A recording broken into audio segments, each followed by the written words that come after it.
Hey viewers, welcome to another game with Casual Pro Gamer. Today we're doing Like a Rolling Stone, which is today's daily challenge from Bloons Tower Defense 5, and this one was quite a puzzler for me. Not because it was that difficult, but because I started off the first few times with the completely wrong towers. And yeah, that makes that you kind of end up on a path that doesn't really lead to a solution. Anyway, yeah, the one previous to this one, I ended on wave 64, and that is of course very painful.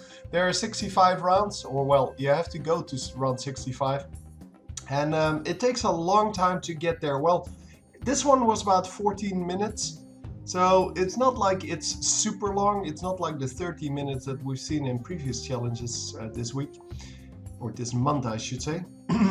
But it is still, it's quite a long time to spend on something where you're just going to lose. Anyway, this one, yeah, I did a little bit differently.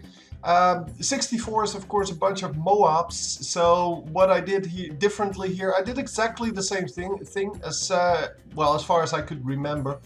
The thing I did differently was on wave 63, end of wave 63, I sold all my AoE towers and went for single target damage towers. You of course only have one real single target damage tower, which is the Spike Factory.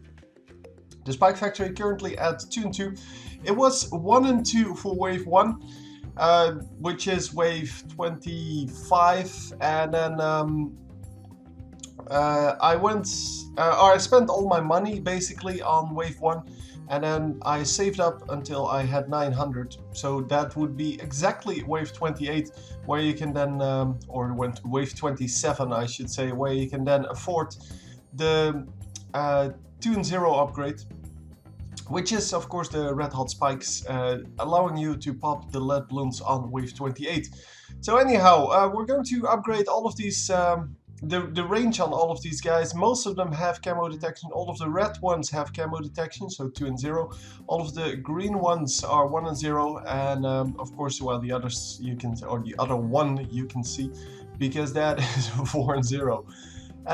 Yeah, the 3 and 2 boomerang monkeys are actually very useful. They don't seem to do very much, but they are very useful because they pick up a lot of the balloons at the same time, and therefore allow us to pick up the rest of the balloons with the dart monkeys. The dart monkeys definitely not the best monkeys at 2 and 0, because they're obviously very good at 0-3. But yeah, well, whatever. Anyway, we're going to get for wave 50. We're going to get the 4 and 0, sorry, 4 and 2, of course, upgrade on our Spike Factory. Spike Factory now balls of death, exploding balls of death, and yeah, those are very good. Anyhow, rebuilding what I sold. And we're going to go for a second Spike Factory here. This is what I did differently. I made a second Spike Factory. Of course, this was a little bit too early for my actual replication of what I did the first time, because I need some single target, or some AoE damage for wave 63. Of course, it doesn't really matter as long as you have it ready for wave 63.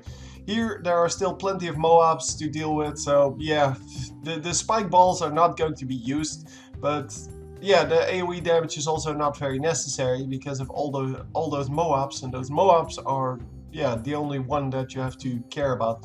So yeah, I had a mix of the two bottom ones are set to last, the top right one is set to first, the top left one is set to strong. That is of course for these catapult thingies. I forgot what they're called. Juggernauts? Yeah, they're juggernauts. So just so you know what I set them to, and now I have 6. So with 6 of them I can easily get this wave. Of course we still have all of the spike balls to deal with it. And now we're going to sell until we have 14,000 and add another Spike Factory somewhere. It doesn't really matter where, just for the fun of it. And wave 65 should not be a problem either, because wave 65 is just two, well, 2 BFBs and a bunch of Moabs and a bunch of regular Bloons. It's not a problem at all. Anyway, an easy win once I got the right towers. Hope you enjoyed, and I will see you next time. GG.